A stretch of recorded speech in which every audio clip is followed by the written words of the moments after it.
Hi everybody, and welcome to another episode of Gaffer and Gear. Finally it's here. LEDGO and Nanguang have released the wireless light controller. This unit can operate via a mobile phone app, all of your RGBW LED tubes, as well as your existing lights that have wireless functionality, such as your Biflex panels or any other Nanguang or LEDGO light with wireless capability. The unit also has a Dmx Out that gives you basic Dmx operation of non-wireless controlled lights, and my favourite feature, it can run off a battery for the best part of a day and a half.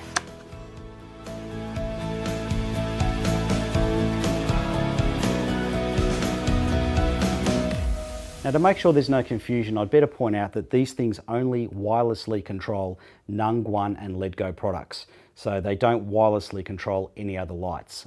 So it's not a Lumen radio system, for example.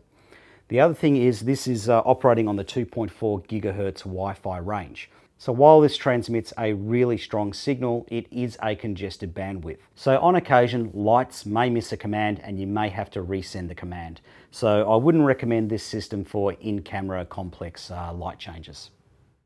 All right, so pretty early in this review, I need to talk about the software because the hardware works really good. It's pretty rock solid, considering it's a Wi-Fi system. But it's only as good as the software, and the software currently is a dog.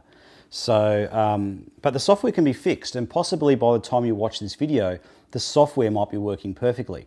So I'm just going to show you what to look for in terms of the glitches in the software. Now with the Android software, there's only one glitch, but it's a major glitch. So download the software, which you can download for free. Okay, once you've downloaded and installed it, go to the home page, press the RGB button. Okay, now where the fault lies is in how it saves. So don't worry about making any changes here. Just press the save button. Now what will happen the first time around, it works great. So you just enter in whatever you want to call that file, doesn't matter. Hit confirm, and up it comes there, it's saved, all works great. Then hit the back button, get back to your home page, select RGB.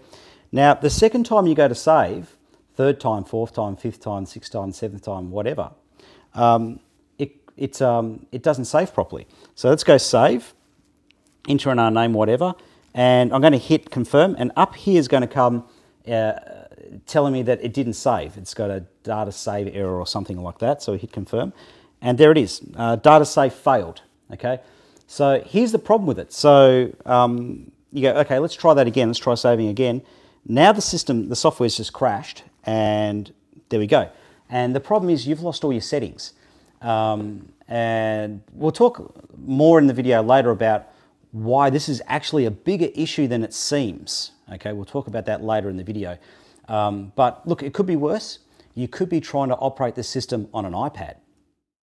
Okay, if you're using the iPad software, I would give it a 0 out of 10. So before you spend any money buying this, if you're going to run it off an iPad or an iPhone, I would suggest downloading the app first and looking to see if the following bugs have been fixed. Okay, so once you download it, because the app is free to download, once you download it, go to the RGB section, and here's the first problem you'll notice.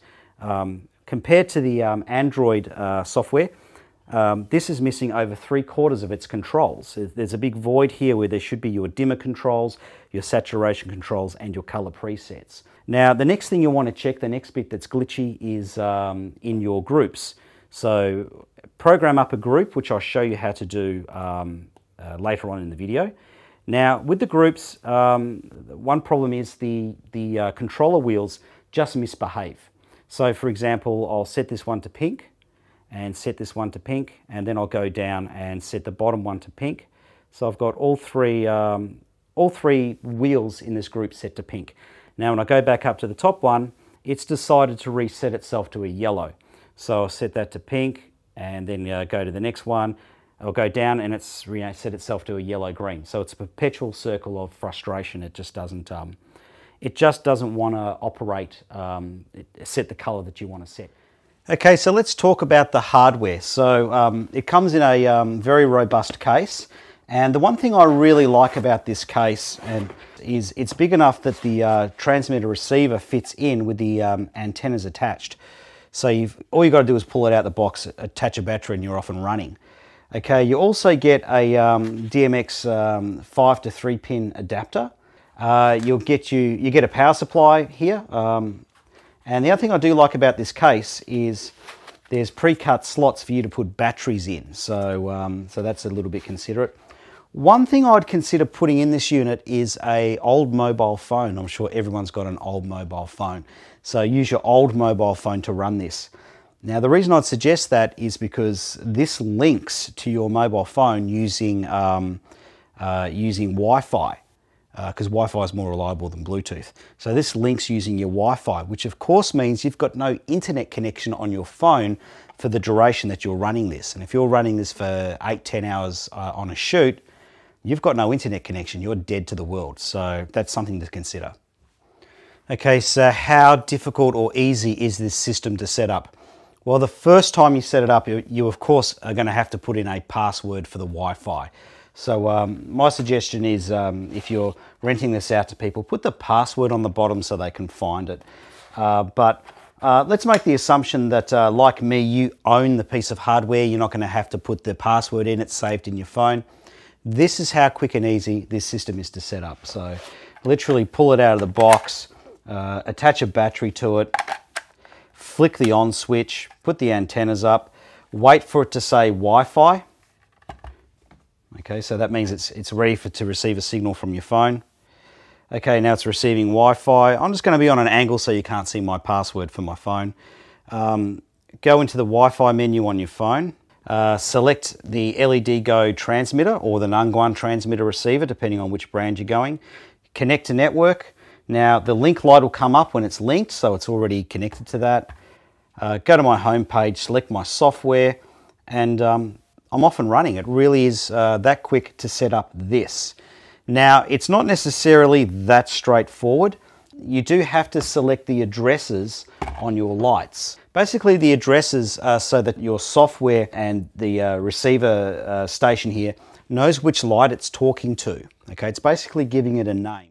Okay, so let's put the software through its paces. Now, in the background here, I have 6 lights on the wall, and the numbers represent the address that's programmed into the lights. Now, these lights are RGB, so you go to RGB in the menu. So let's have a look. So let's select RGB. Now, over here we have numbers. So those numbers refer to the address of the light. So 001 means we're on address 1. Okay, so let's turn up the brightness. We've got a slider here. Okay, so let's fire it up. Now on the wheel here, it is set to CCT mode, 3,200 degrees Kelvin on this side and 5,600 degrees Kelvin on that side. You just grab a hold of the little dot and move it to where you'd like to put it, and the light changes. Now down the bottom here we have presets. So that's our tungsten preset and that's our daylight preset.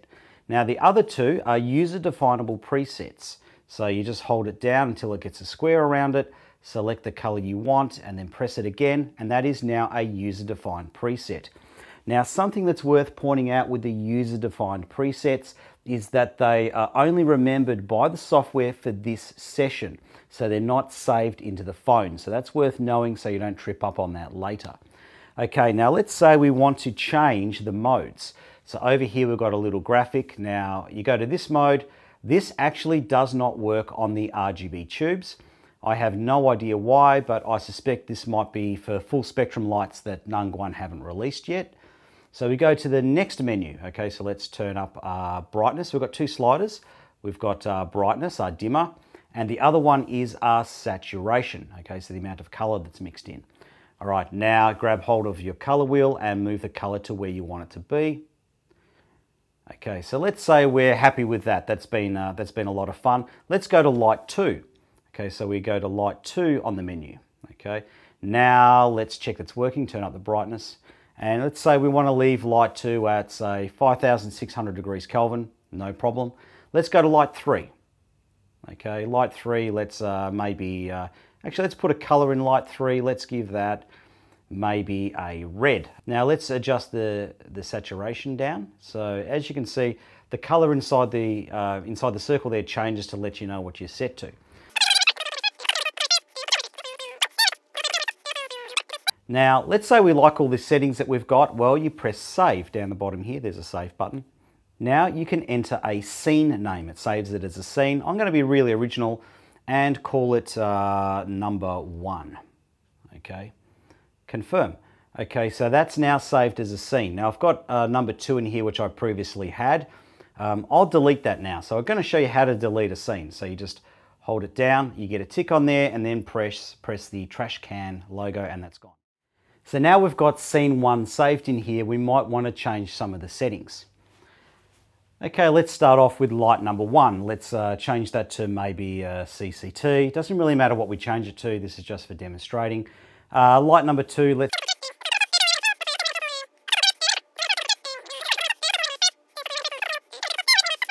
Okay, so let's say we like these settings. Now we just press save. Scene number 2. Okay, confirm. Okay, so now we've got scene number 1, which is our original settings, and we've got scene number 2 saved. Now, something that's worth pointing out here is on occasion when you save the scenes, it'll come up with data save fail or something along those lines. Which is what I was talking about earlier, the reason I didn't give this system a 10 out of 10. It has problems saving its data sometimes. Now, if that comes up, the problem is it's saved a file that's corrupted. So it'll keep crashing the system. So if that ever comes up and the phone starts crashing or the software starts crashing, you need to go to the last file that you saved and delete it, and everything will work good again. Okay, I'm just going to jump in here again. I used this on set for the first time yesterday, and this is a way bigger issue than I thought it was. So I'll just show you one of the problems. So let's say we've just, I've got a whole stack of lights here in RGB mode. So all of them working in RGB modes. And we spent 10 minutes trimming the lights up, getting them all set with the DOP. And we go save, and let's call this, I don't know, whatever, doesn't matter. Okay, so we've just spent 10 minutes trimming everything. Confirm. Data save error. Okay, well, let's try again. Okay, system's just crashed, or the software's just crashed. And okay, here's the problem. When it reboots, so remember, all those lights were set to RGB values. When the system reboots, everything goes back to its default start position. So you've just lost all your settings and you have to start again. Now, playing around with this in my workshop is very different to using it on set, as I've discovered, because on set, you're constantly trimming. You might have a stand-in and they've got dark hair, then the actress comes out and she's got blonde hair. You adjust the backlight, save, crash, you just lost the whole lot. So very, very frustrating. So like me, you're probably thinking, well, this isn't that big an issue. It's only when you save. I don't need to save as I go. So you think, okay, it's only an issue if you want to save multiple groups. If you're not doing that, it's fine. The software still works. Here's the problem you're going to hit, and that's with the lights. The lights do not store in the memory in the lights. They don't store any setting you've sent via the phone app or via the Wi-Fi.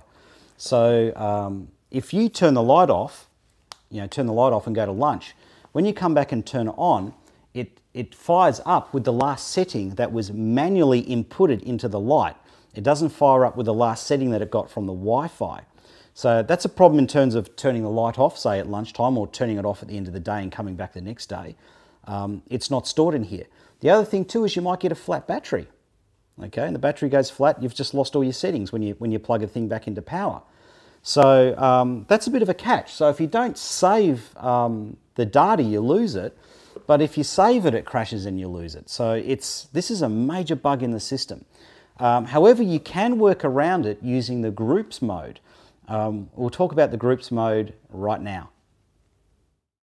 Now let's say, for example, we want the top row to all be the same color or to all respond the same.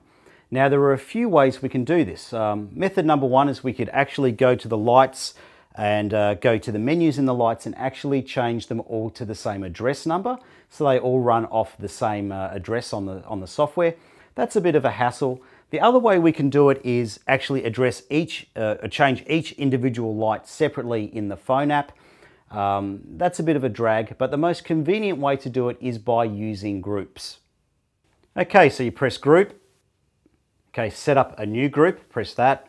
Now up comes all your options for the types of lights that you got. Now we're using RGB lights, so we'll press RGB.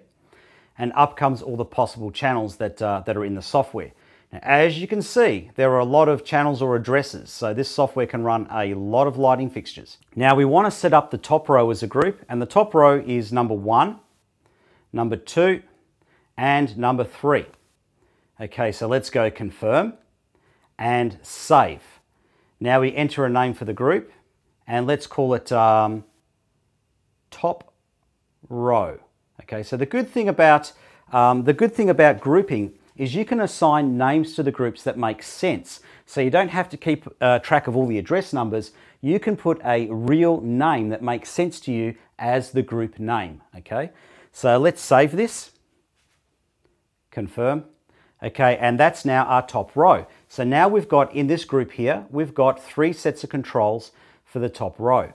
Now we can still use each light separately if we wish to. Okay, so that's number 1 and number 3. So I've set the outside 2 to daylight and the middle one set to tungsten. We can link them and sync them. Now I'm not sure what sync does, but I find this works better if you press sync. Now whichever control I use, all three of them will work together as a single unit now.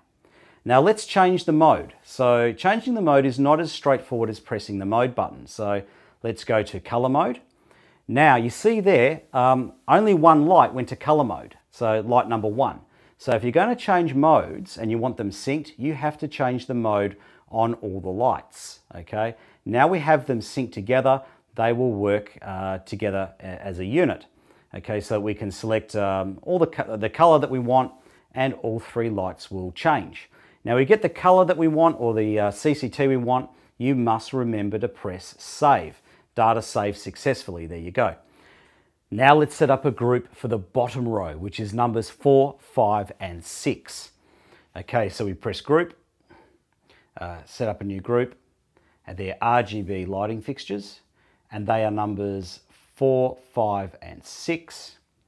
Confirm and save. Let's call that bottom row. Okay, confirm. As soon as I hit confirm, all the lights should be set to tungsten. And there we go. So now the bottom row is ready to go. Let's change those all to RGB. Okay, let's link them and sync them.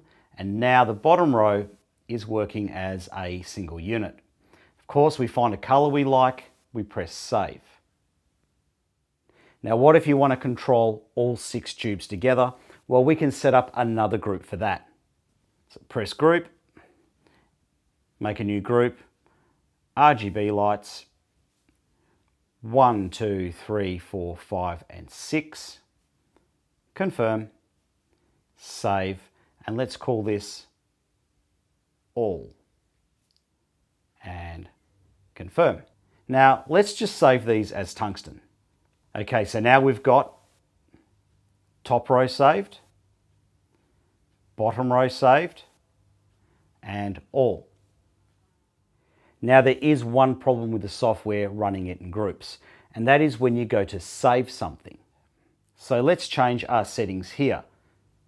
Let's go to daylight, and we're going to press save. Now the problem there is it didn't prompt us with a confirmation. It just recorded straight over the previous file. It didn't give us an option to save it as another name either. So if you want to save multiple versions of the same group, you need to set up multiple groups first. Okay, so here's what I mean. So let's set up a new group of RGB lights, number 1, 2, 3, 4, 5, and 6. Confirm and save. And what we're going to do is we're going to call this all number 2. Confirm. Okay, so let's set those all up in RGB. And let's sync them. And let's make them, oh, there we go. Let's make them that purple, that'll do. Okay, and save. Okay, so now I've got that data saved, but I've also still got the original all. Okay, so I can switch between the version 2 that I've saved and the version 1. Okay, so I hope that makes sense. Now, yesterday I did some experimenting in the backyard using the groups, and hey, I might as well make a video at the same time, so let's have a look. So I just want to show you how grouping can come in really, really handy. So I've been using the system now for about 4 hours, so I'm no expert on it, but I've got a reasonably good handle of it. So I've got one group set up, which is called table. So I don't have to remember numbers, I just remember it's a table, so that's what I've called it. Now that's the light that's over the top of me, one of the bicolors, so I can adjust the color on that. Okay. Now I've got another group set up behind me, and that is called tree. So I'll just fire the tree light up.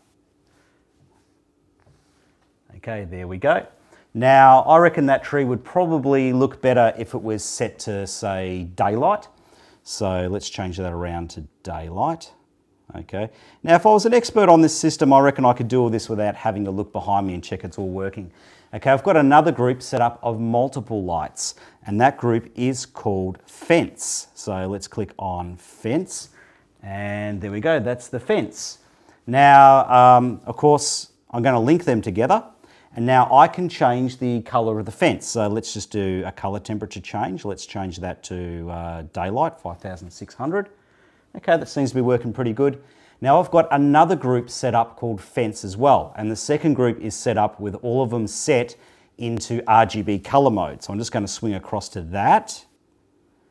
Okay, and they've all swung across to that. Now from here I can change the colors. So let's have a look. Oh, I forgot to sync them. So I'll sync them up all together. Let's have a look at purple. Let's have a look at a green, a blue. Okay, so it's very, very simple to use.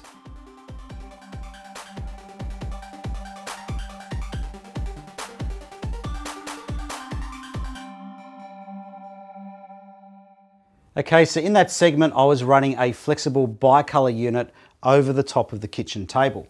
Now, this is going to surprise a lot of people, especially because we've had these for years. We didn't know that they were radio controllable.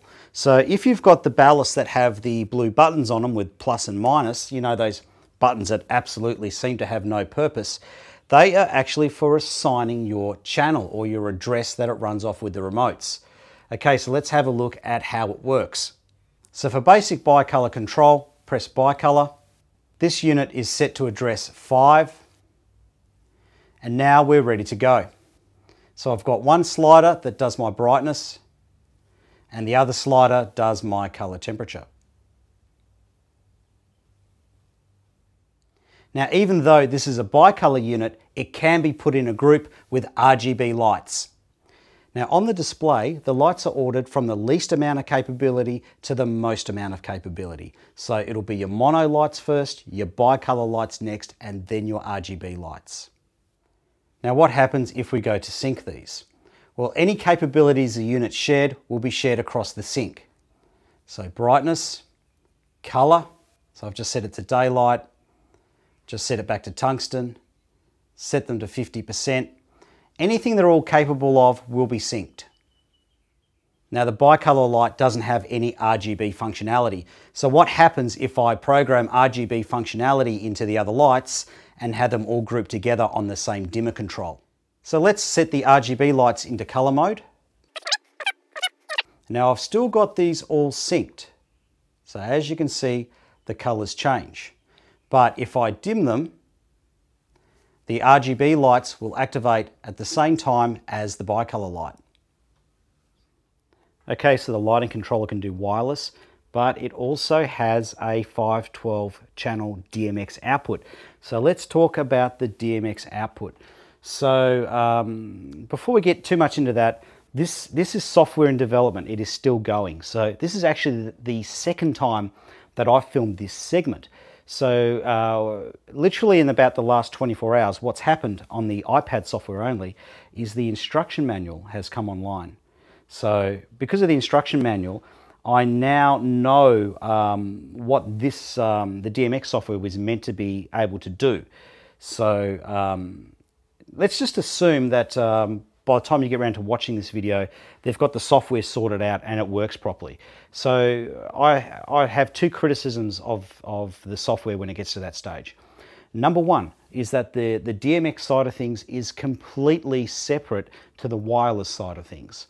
Now what I mean by that is you can't have a Dmx fixture in a group with a wireless fixture. The software doesn't allow you to do that. So that's a big criticism. It'd be nice to see that sorted out. It'd be nice to be able to have wired Dmx control and wireless control, not one or the other in different software pages. So that would be good. The other criticism I've got is the size of the sliders. Now, this is what I honestly think's happened here. I'm not taking the piss. This is what I think's happened. I think the software developer was given a console to copy and to model off, and he didn't realize that all the knobs were missing. So it makes it incredibly difficult to operate on a mobile phone. It's, as you can see there, I'm not making this up, it's incredibly hard to grab. I am actually touching the screen. See, the screen works, but grabbing the controller is a total nightmare. Okay, let's start talking about what works and what doesn't work. Okay, so what works in both the Apple software and the Android software is the 512 sliders that you get. So they work reliably and they work rock solid. What also works is the save functions and the scene functions. So basically you can save and recall your settings. That all works great. Now, I've actually got this hooked up to my some Dmx lights in the room here. So my key light is a Tgl. So channel 1 on that is CCT, is the color. So again, I can't grab it, but I can, I'll hit further down the slider. So you can see that's my color. So that's working fine. The other channel, channel 2, is its dimmer. So that's roughly about 50%. Oh, I managed to slide it up. Now the other thing to point out too is the dimmers have their full range of 255 increments. So, so for example, on an old slider like this, there's 255 increments. You're dreaming, right? Never going to happen. But that's good and bad. The problem with it is it's far too responsive, so you can't get a smooth dim on it. Whereas the old school dimmer, it was crappy enough that you could actually get a smooth dim on it. Okay, now on channel 3, I've got my Solar 6 Plus, which is running pretty dimmed. So we'll just, again, I can't grab the slider, so that's full blast. Now on the Solar 6 Plus, the other controller is the zoom, or the flood and spot.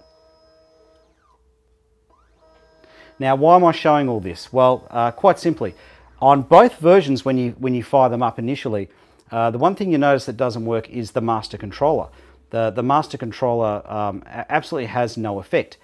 And the reason behind that, which I discovered when the instruction manual came online, is the master controller doesn't know which slider is a dimmer, or which one is a zoom control, or which one is actually a color control. So it doesn't know that. So you have to put that onto the panels, onto the sliders, before the master works. So that's a very good theory, but unfortunately the software doesn't work all that well in either platform. So how you do that is you've got to set up a fixture. So what you do is you select new lamp, and then you put in how many DMX channels it uses, and then basically what those DMX channels do. So channel 1 might be dimmer, channel 2 might be color, channel 3 might be cooling fans, whatever. You basically set up a profile. And then once you've done that, you go to this other, what I think they call this a drawer, and you go add fixture. So I've programmed a few in. So we have, that's my Tgl light, so I've programmed that. So I've put that down there. Let's add the Tgl fixture. Now it comes up here, so it's ready to drag down. And how you assign it to the channels is you double click the button. So as you can see there, the color's changed. They're now assigned. And it says CCT and dimmer, so that's correct. Okay, so at this point on the Apple software, you can go to the master now, and you can fade the master up and down, and my Tgl light will fade up and down, but its color settings won't change. So that works with one fixture on the Apple software. On the Android software, it doesn't work at all.